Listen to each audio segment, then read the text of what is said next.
tissue donation awareness. This week, we are celebrating National Organ, Tissue, and Donation Week by learning how organ and tissue donation works and who it can benefit. I would like to introduce Dr. Heather Lannon from St. Michael's and Candice Coughlin. Heather Lannon is an organ donation advocate and the author of Home is Where the Heart Is, the connection between home and the heart transplant journey. Heather cared for her husband, Jamie, as he was living with heart failure and waiting for a heart transplant. Candice Coughlin is the Education and Outreach Coordinator for the Center for Living Organ Donation at UHN's Ajmera Transplant Center. After receiving hemodialysis and peritoneal dialysis, Candice received a life-saving kidney transplant from her mother in 2009. Transplant has brought wonderful opportunities to Candice's life, and she continues to share her story to support others and give hope. Heather and Candice, thank you so much for joining us this evening for this presentation for Vaughan Public Libraries. There we go, got it. To talk about something that's very near and dear to Candice and my heart. And as Rachel alluded a little bit in the bios there, both Candice and I have personally been touched by transplant. So what we thought we'd do tonight is share a little bit of both of our stories and also provide information on organ donation, tissue donation, live donor, deceased donor, and everything in between here in Ontario as we celebrate this amazing week called NOTDA for short, National Organ and Tissue Donation Awareness Week, which is basically just a week to celebrate those individuals who've saved lives through organ donation, recipients like Candice who received an organ through donation, and to teach others like yourself about the life-saving gift. So what we thought we'd do is to get started by sharing a video. And this video was created, actually, Candice, I'll let you talk a little bit about the video, seeing your team created it as a way to talk about organ donation and tell people how to sign up. Absolutely. So our team created video through our African, Caribbean, and Black Organ Health channel. And it's all about how to register your consent to become a donor when you leave this planet. So people in Canada are extremely supportive of organ donation. However, in most of our provinces, in most of our regions, only about 30% of eligible donors are actually registered. So we created this short video so that people could see how easy it actually is to register. And I'm just going to reshare my screen here, noticing that I didn't share sound, and you're going to want to hear that. So here we go.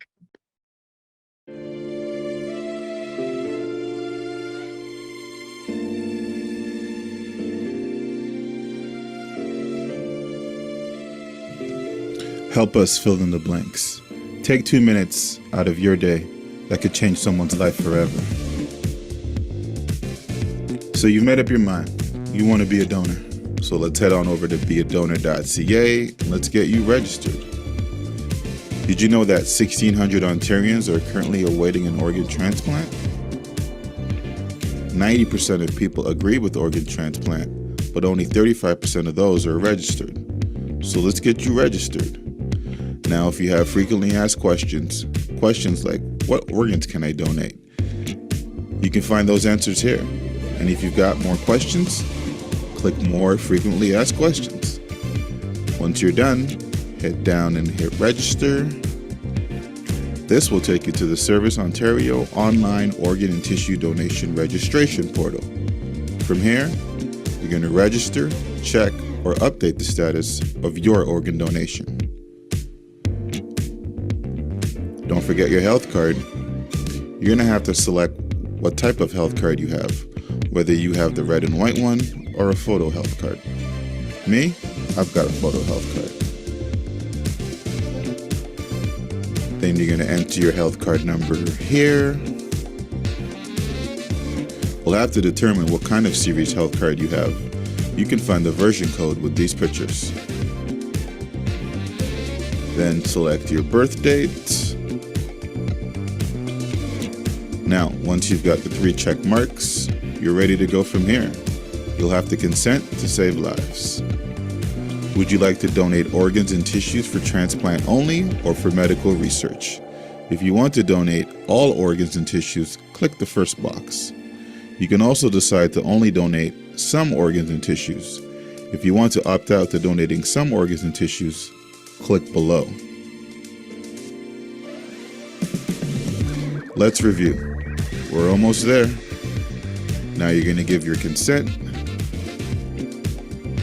If you're satisfied with the information, then we're ready to proceed. From here, you're going to scroll down, check the consent box, then you're going to submit. Remember, you can change your mind at any time and update the information.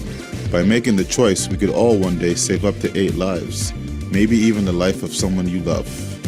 And just like that, you're registered your consent to be an organ donor.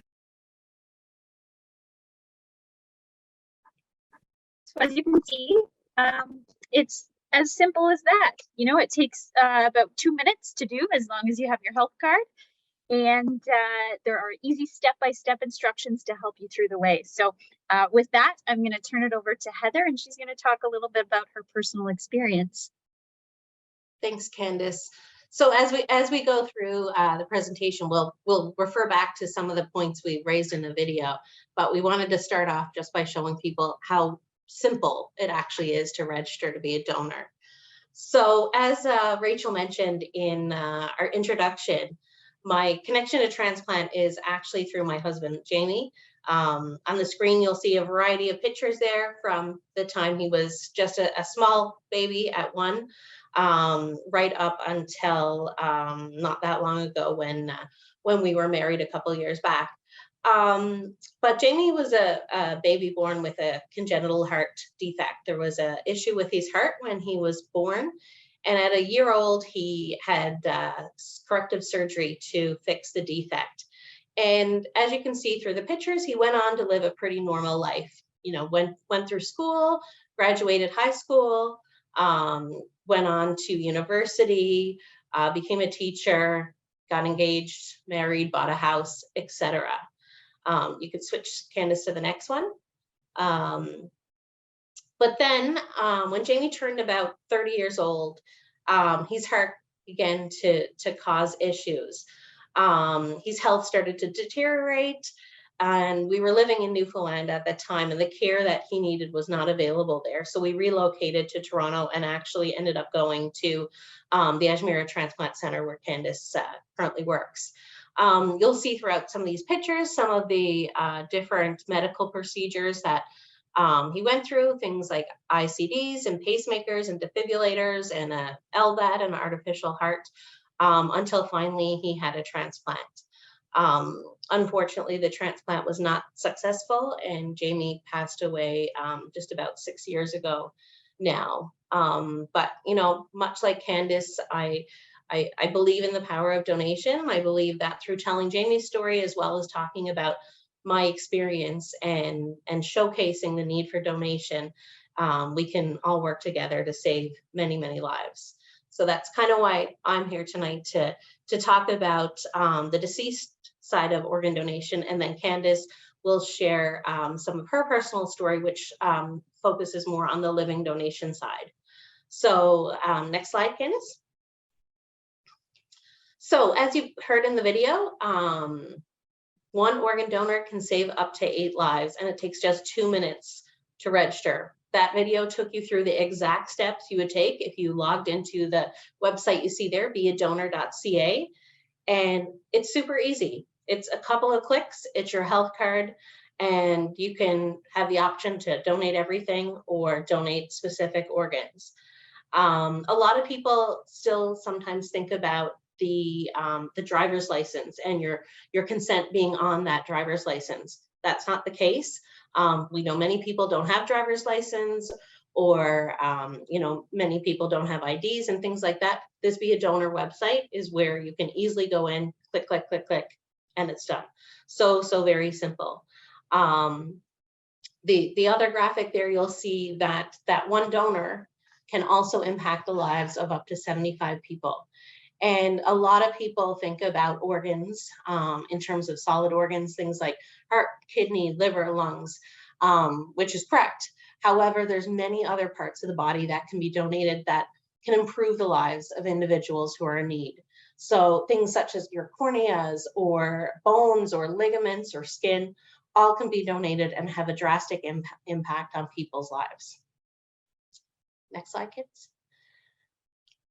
So I thought I'd talk a little bit about numbers. That seems to really resonate with people when we see the staggering amount of people who are waiting for organs. So just over 4,000 individuals across Canada right now are waiting for organs. And each year we're seeing about 250 people pass away while on the wait list. That's a massive number. We don't want to see not one person pass away due to a shortage of organs. And a lot of people ask, well, why are people dying while waiting? And I think sometimes the easiest way to kind of talk about this is a supply-demand issue. There's simply more people waiting than the organs we have out there. And when we start talking about living donation, we'll talk a little bit more about how that can help with this deceased donor shortage. You'll see there that less than 1% of people who die can be considered for organ donation. A lot of people aren't aware of that. They think that anybody who passes away can become a donor. That's not always the case. And you'll see in a couple of slides down from now, the criteria is actually very strict for individuals to become deceased donors. That's why we need everybody to sign up on that beadonor.ca website, because the actual number of people who successfully can go on and donate is very small. And then also just pointing out that you're 6 times more likely to need a transplant than to become an organ donor. So your need is actually greater than the need of or becoming an organ donor. So definitely get on that website and register. It's very important. Next slide, Candice. So what I thought I'd do, just to make it kind of hone into home a little bit more, is to show the wait list here in Ontario. As you can see there, we have about 1,300 Ontarians waiting for an organ transplant. And that's just of last week, April 17th. So 1,300 people currently in our province waiting. And these numbers all come from the Trillium Gift of Life Network. And it's important to point out that that's the organ procurement agency here in Ontario. They, retrieve the organs, distribute them to hospitals. So it's not one specific hospital just doing it. It's a bigger group that kind of determine where the organs go. And if you want to break it down even further, the chart there on the right shows each and every organ and how many people are waiting for specific organs. So you'll see kidney is by far the most, with over 800, almost 900 people waiting. So that makes up a huge, huge proportion of the wait list. There's many, many people waiting for kidney transplant. And I'll let Candice talk more about kidney transplant when she shares her story. But then we also see liver over 200, and then heart, kidney, pancreas, and so on. So the need is definitely there for the liver and kidney especially, but obviously the need is great for all organs, but those are the ones that seem to have the larger number of people waiting. And then I just wanted to kind of point out all the things that can be donated. We talked a little bit about the 75 lives that can be enriched through donation, but this little chart, which I think is also from Trillium, just kind of points it out for people, because I think a lot of people really do focus on the specific solid organs when there's so many other things that can be donated that can really help people live a better quality life. So I always point out the skin. Some people don't realize that you can donate skin, but if you think about people who have burns or might be in motor vehicle accidents and need skin grafts and things like that, skin can be donated.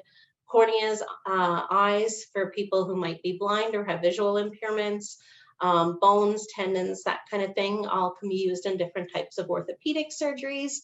And then also the heart valves are also parts of the heart specifically that can be donated.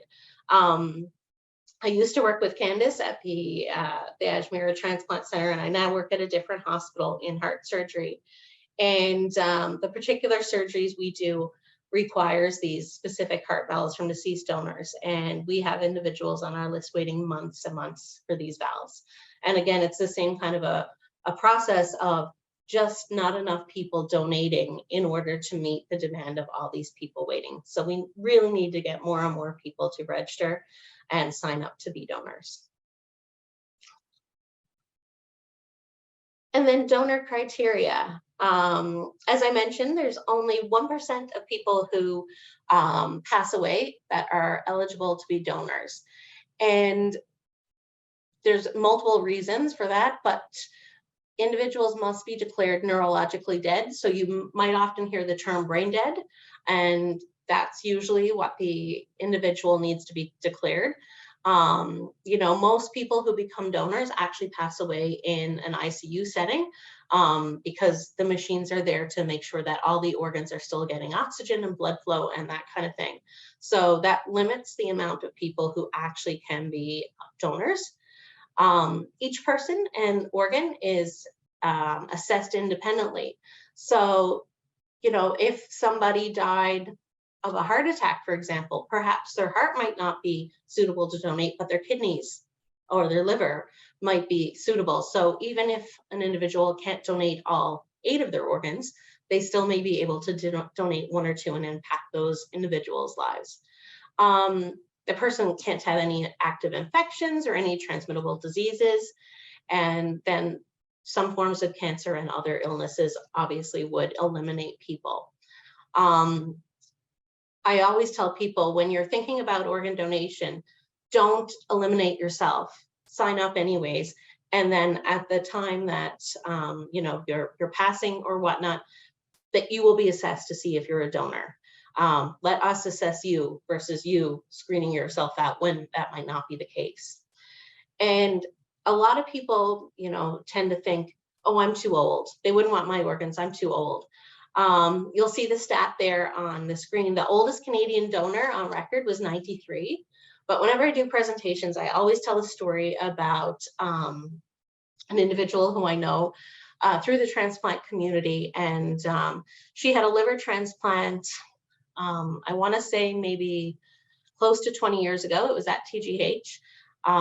It was kind of an emergency situation. She was here on vacation from Quebec and ended up having to have emergency surgery. And the liver that they gave her was of an 88-year-old man. And they were doing it kind of as a, you know, save her life, dire situation.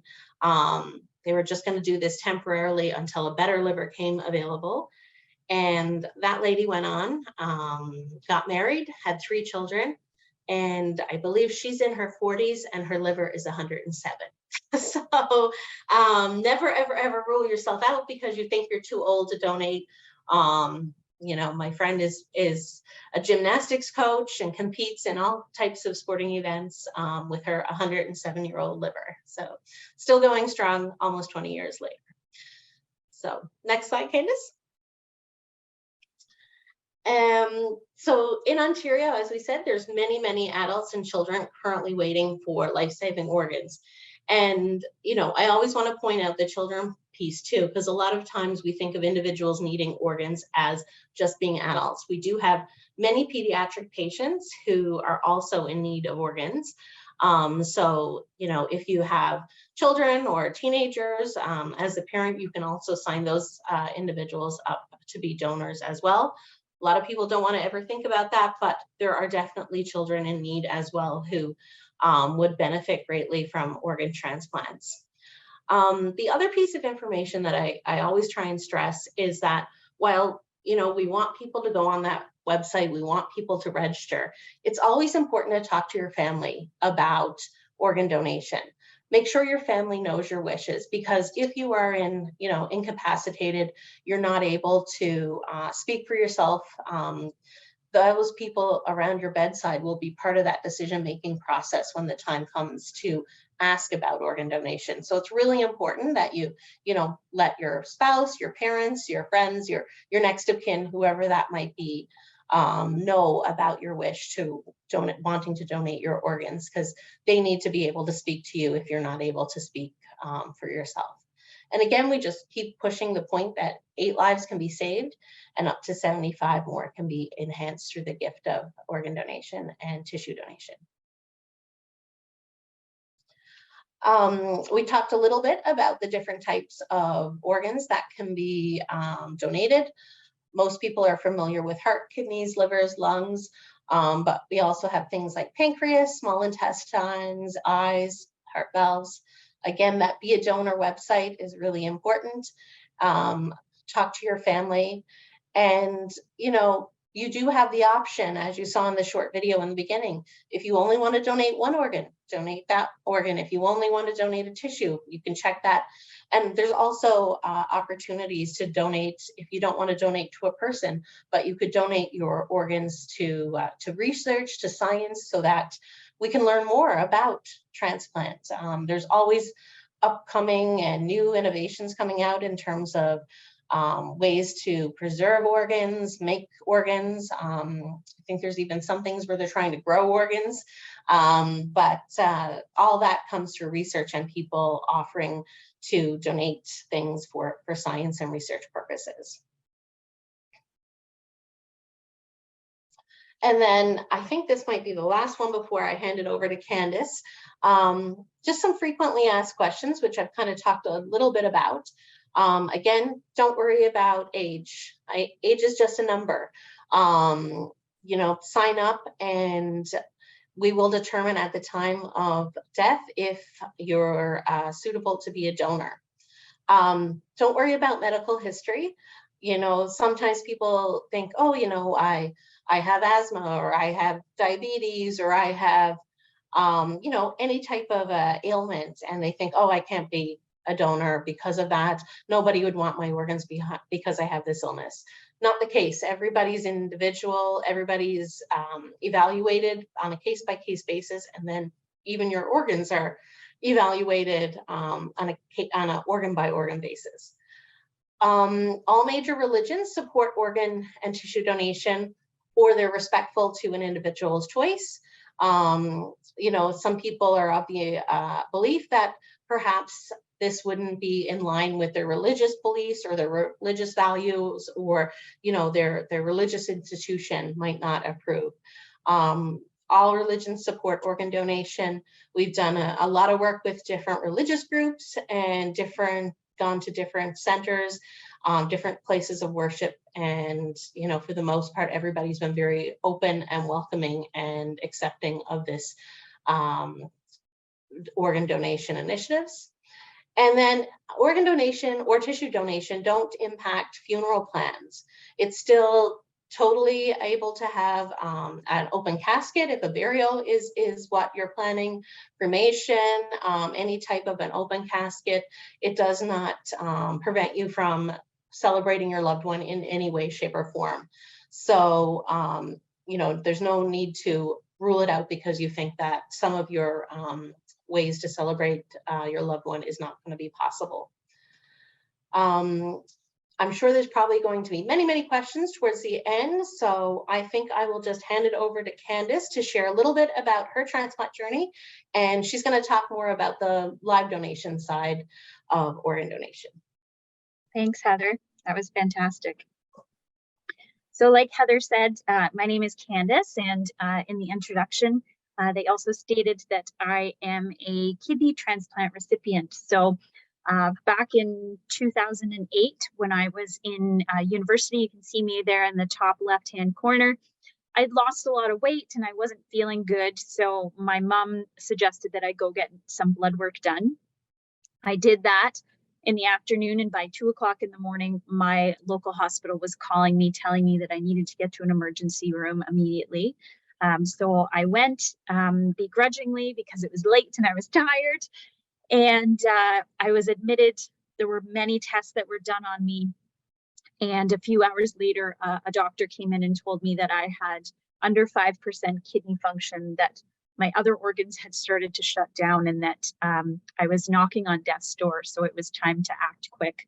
So within 24 hours, I had a surgery to insert a catheter into my chest, into my heart, so that I could do hemodialysis, which is that machine on the top left corner there.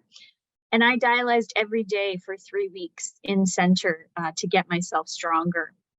And that was because my kidneys over those 24 years of my life had been slowly deteriorating. But because I was young and I had, gotten used to that feeling of being tired or having other symptoms, and it had sometimes been said that it might have been allergies. I was just living my life, not thinking anything was wrong. So I ended up doing hemodialysis, which is a type of treatment that removes your blood from your body and cleans it in a machine and then puts the blood back into your body. And I did that 3 times a week in hospital for about 4.5 hours. And that wasn't really conducive to the lifestyle that I really wanted to have. As a university student, I was working several jobs as well. So I decided to switch to peritoneal dialysis, which I did at night when I slept. And it's done inside your peritoneal cavity. And my 3-year-old nephew would tell people that it's like a dishwasher in Candice's body. So fluid would flush in through that tube that you can see when I'm in my bathing suit holding that tube.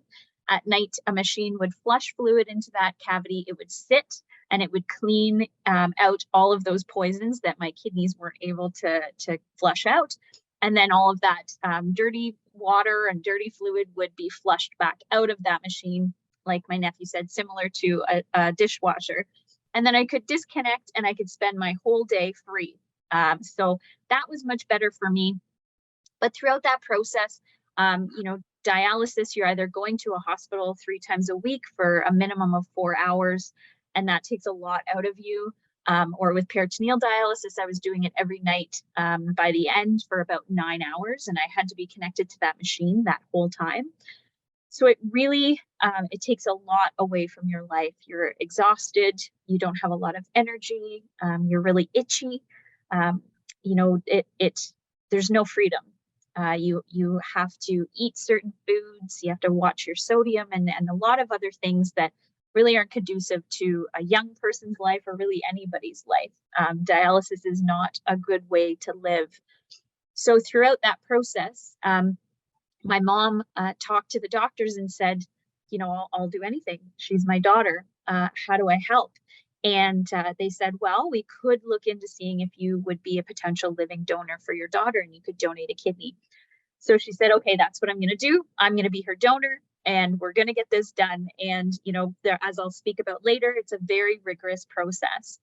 So she went through about 10 months of testing. And in September 2009, my mom donated her kidney to me. And I am very happy to say I have not done a single day of dialysis since that day. It has absolutely changed my life. I was able to get married to my partner at the time, who we had dated for a year before I started dialysis. So that was a wild ride together. I finished my degree. We've traveled the world, and just 2 years ago, I guess 3 years ago, we found out that we were pregnant. And we were very excited. You can see there, we also have a teeny tiny 3-pound Chihuahua who was part of that journey with us. So we were very lucky and grateful that we welcomed a healthy baby girl in February of 2021.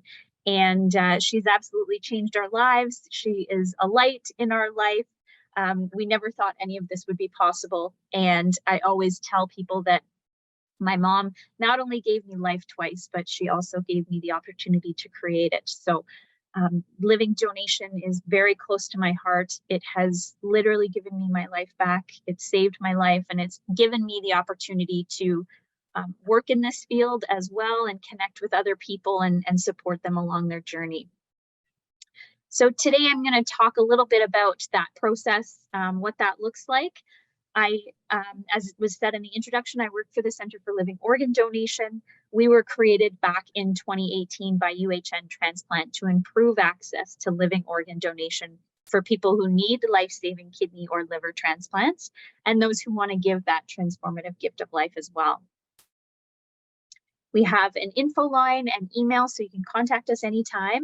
We do webinars. We do a webinar every Tuesday of different topics, as well as special topic series. So tomorrow night, we're doing a a webinar for NotDaw where we'll have a nurse join us who actually makes the call when there's an organ available, which is absolutely amazing to hear from her. We have a volunteer program, and we do education and outreach. So the University of Health Network is Canada's oldest and largest transplant centre. It was established back in 1965, and it performs about 600 transplants a year. And as Heather talked about, those different types of transplants that happen. And then we also care for over 5,000 transplant recipients. So it's a massive program that I'm very happy to be part of. So when we talk about transplant, there are two pathways. There are the deceased donor donation pathway, which is what Heather spoke about today. And that's where a person who is in need of an organ would be waitlisted. So they would wait a specific amount of time to try to find a suitable donor. And the transplant occurs when that donor becomes available. So it could take years after evaluation for that to happen. And then living donation, which I went through, people can donate either a kidney or a portion of their liver. Often these people are related or they know the recipient. They may also be anonymous or altruistic donors. So that means that they are people who are just from the general public who out of the goodness of their heart want to donate an organ to support someone else. There are much shorter wait times than with deceased donation. On average in Canada right now, it's between 2 to 6 years, depending on your blood type, to wait for a deceased organ donation. But for living donation, it's often within a year that can happen. So some of the benefits for living donation is it allows for a shorter wait time for transplant, like I spoke about. And then the biggest thing for those of us recipients is you can plan your surgery. So you know the date, you're able to prepare yourself, you can make yourself food to throw in that freezer, you can clean your home, you can have somebody ready to walk your dog. There's generally faster recovery and better outcomes. And then you can also avoid dialysis. So there's transplants that are called preemptive, which means when somebody gets to about that 15% kidney function range, a living donor could step forward and they can donate a kidney before somebody even has to go on dialysis. And this really reduces the risk of people getting sicker or like Heather talked about, even dying while waiting for a transplant or missing that opportunity for a transplant. So sometimes if that call comes in and you're either sick or you're not available to take that call, they may go to somebody else for that transplant. So a lot of people wonder, what is the difference? How long do these kidneys and livers last post-transplant? And both are extremely successful. Transplant is an amazing treatment for kidney disease and liver disease. The 1 year post-transplant from a deceased donor, 94% of those kidneys are still working. From a living donor, kidneys and livers, from a living donor, it's 96%. And then 5 years, you can see that it starts to get further and further apart. And generally, on average, a kidney transplant will last about 10 to 15 years from a deceased donor. And from living donors, about 15 to 20 or 25 years. And, we know a lot of people who are outside of those ranges as well. I have a friend who has a deceased donor kidney, and he's had it for over 40 years, and he's doing incredibly well with it. But these are just the averages of how long those kidneys generally last.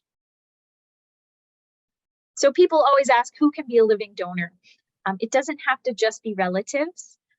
Really anyone can be a living donor. It could be friends, it could be coworkers, people from your community, your family members. And then, like I talked about, there are those anonymous, non-directed donors who come forward from the public to donate out of the goodness of their heart.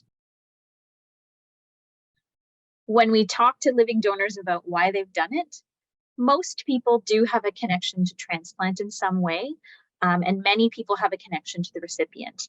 And they step forward because they want to help and do something meaningful, and they really appreciate their own good health. And the biggest reason why is because they want their people to stay healthy and be around, and they want to save their lives and give that gift of life. So living donors step forward because they know they have the ability to help somebody else, and they want to have their people around, and they're able to do that. So this is a big question from everyone, is who is eligible to be a living donor?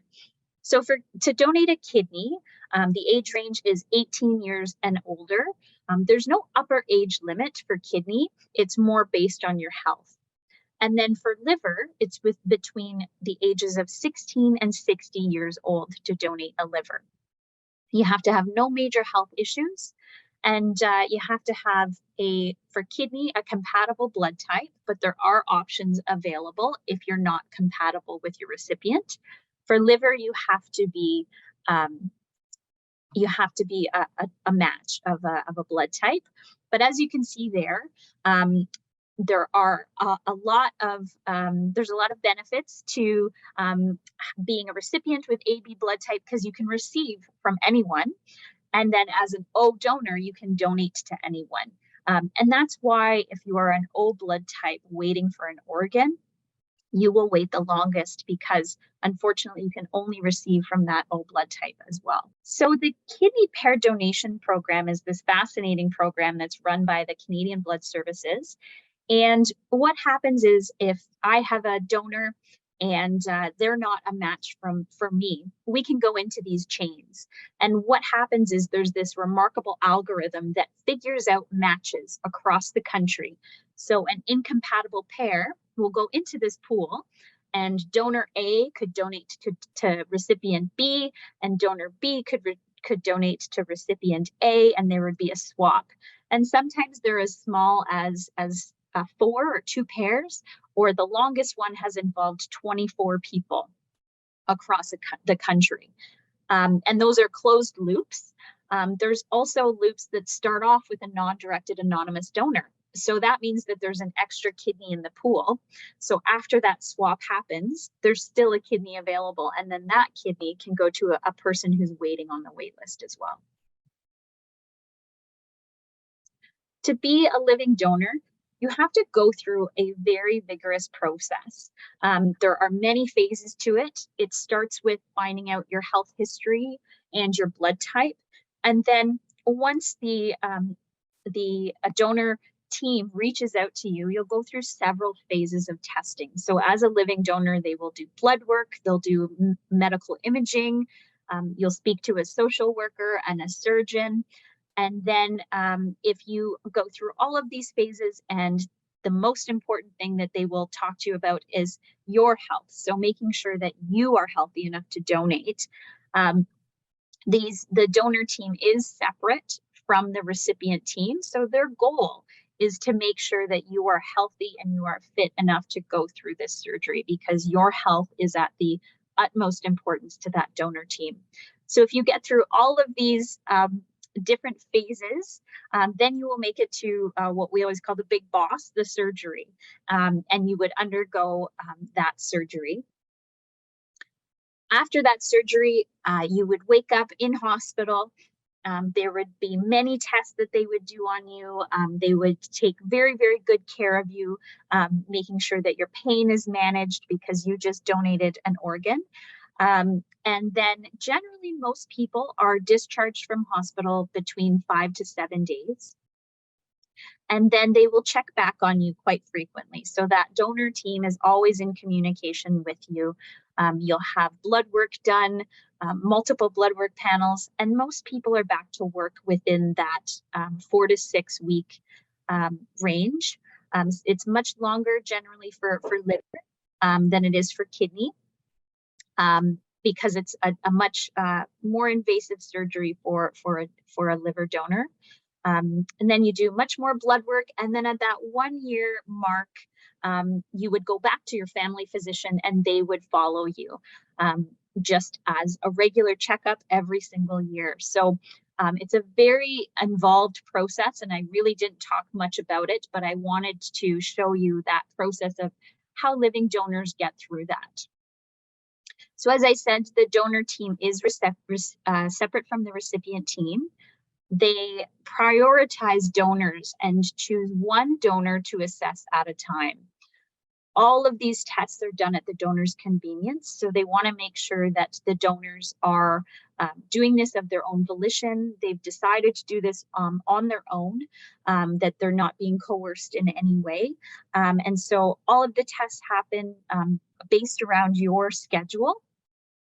And Ontario Health covers all of the costs of the testing and the surgeries and anything medical that happens for the recipient and living donor.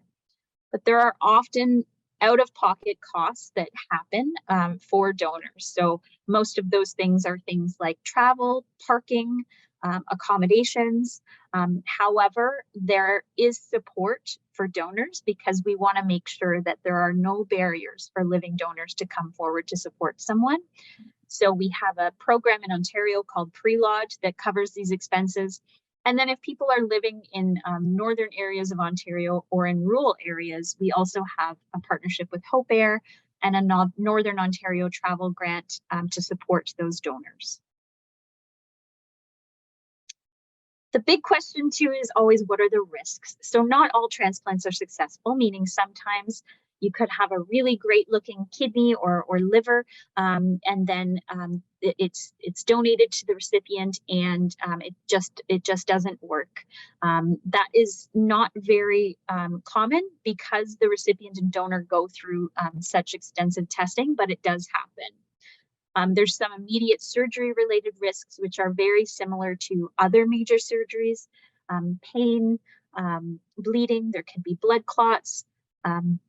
But living kidney and liver donors have absolutely excellent outcomes.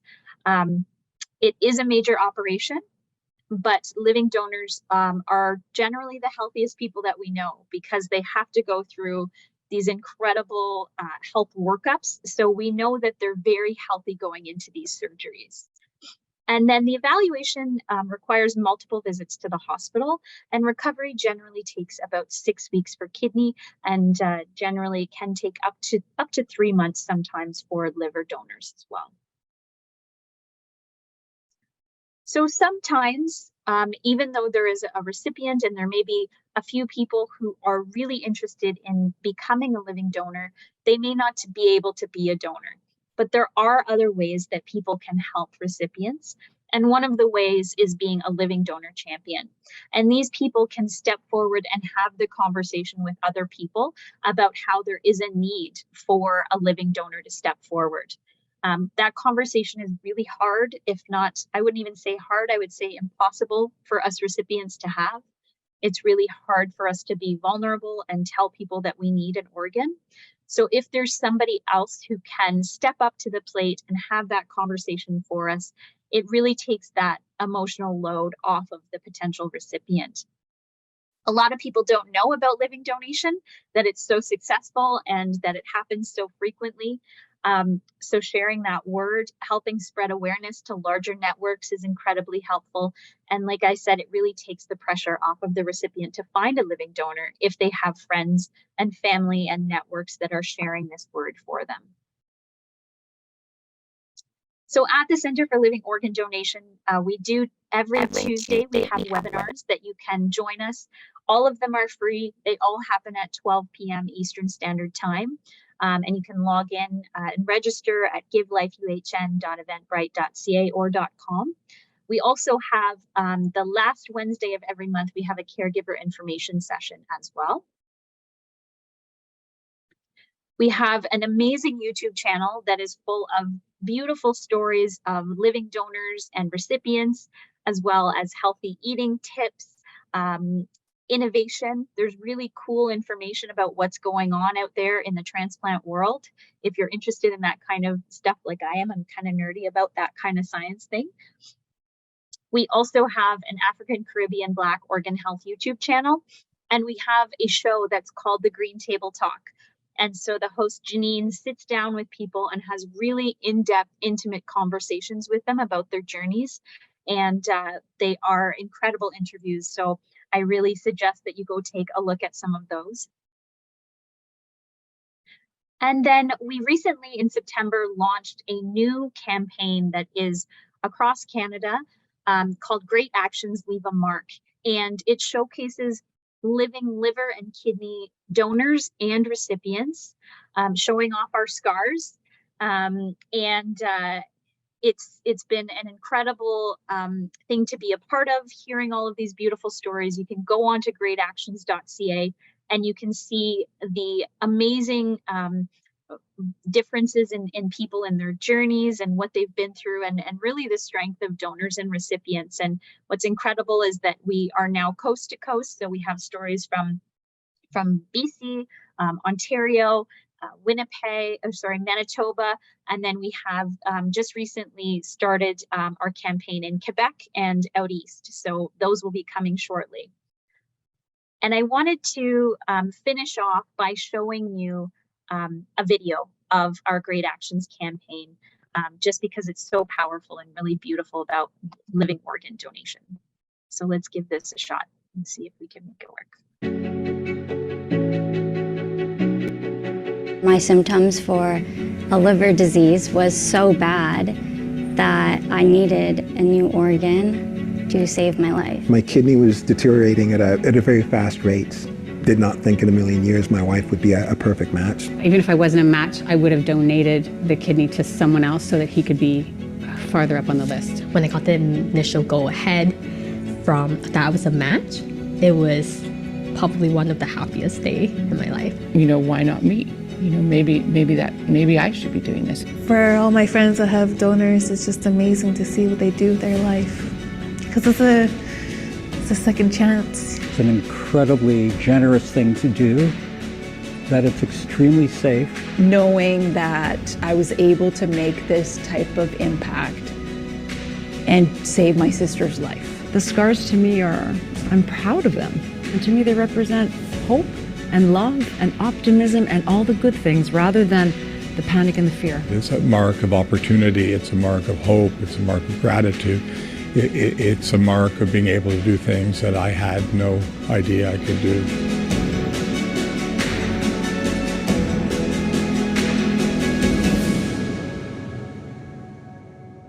And with that, I will send it back to Rachel, and we're happy to take questions if you have them and open up the conversation.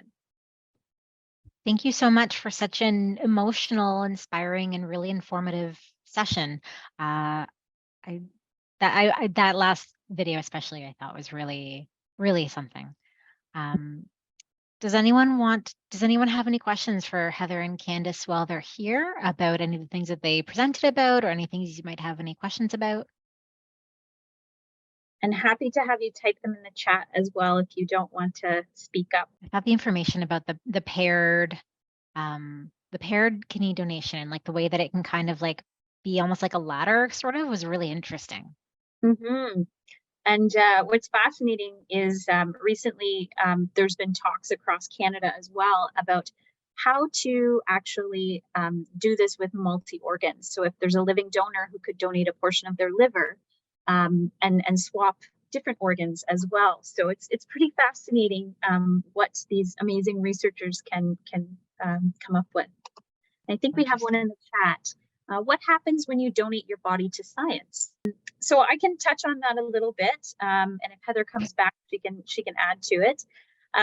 So the donation process is very similar to that of when you decide to donate your loved one's organs for donation, and that they will speak to you, they will talk to you, and then that those organs that are able to be procured, they are taken to different research places. So UHN is a great hub where they do a lot of research on organs, specifically seeing how they work and how we can improve the health of those organs.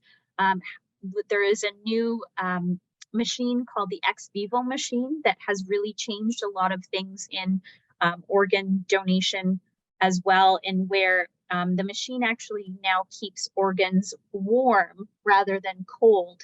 So it can increase the longevity of these organs. And another thing is, if there is something wrong with that organ, rather than having to discard that organ, this machine now allows us to keep that organ healthy long enough that we can work on those organs. So it could be treated, for some organs, let's say that organ has hepatitis, it can be treated before it's transplanted into somebody else. Or if there's issues with a valve, they could work on that part while in the machine, or issues with the lungs, that they could treat those lungs inside of that machine before they're transplanted. And as Heather said, there's a real issue with lack of organs.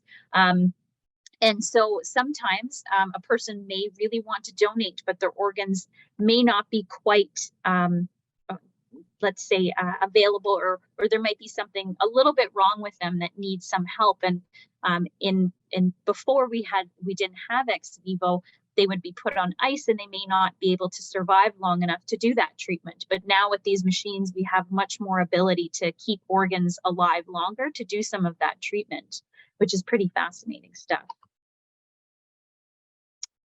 What happens when the child whose parent puts them on the donor list turns 18? Do they need to opt in again? So, Heather, do you want to talk about that? I think I'm back. I don't know what happened. It was like my internet just completely dropped. But Candice, you did a wonderful job jumping in there. I was going to ask if you talked about the drones and flying the organs in the drones, which obviously we are not using, I guess, organs that can be used in other people. So some of those organs that are damaged or whatnot, there's actually some test flights going that would transport the organ from one location to another using a drone. Because we didn't talk about in this presentation, but a lot of these organs have, and I don't want to say shelf life, but once they are taken from the deceased individual's body, they only last for so long before they need to be transplanted. So transportation can be an issue, getting them from point A to point B to where the recipient is.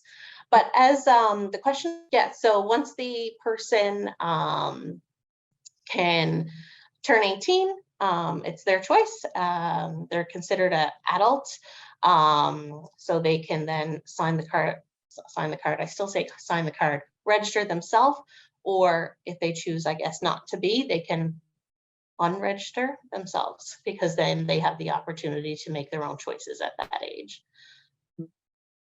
Oh, there's lots coming in.